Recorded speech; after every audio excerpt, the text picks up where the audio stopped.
موعد مباريات الدوري المصري اليوم السبت الموافق 12/12/2020 والقنوات الناقلة للمباريات.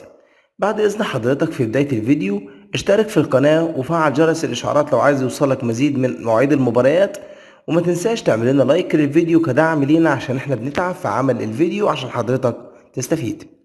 أول مباراة معانا النهاردة هي البنك الأهلي ووادي دجلة، هتكون يوم السبت الموافق 12/12/2020 في تمام الساعة 1:30 ظهرا بتوقيت مصر، 1:30 ظهرا بتوقيت السعودية.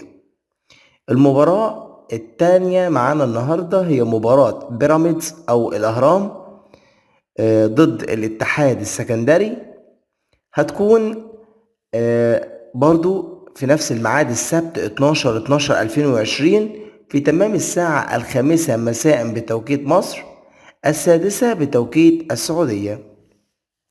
المباراة الأخيرة معانا في اللقاء هي مباراة المقاولون العرب والزمالك، هتكون برضو يوم السبت الموافق 12/12/2020 في تمام الساعة 7:30 بتوقيت مصر، 8:30 بتوقيت السعودية.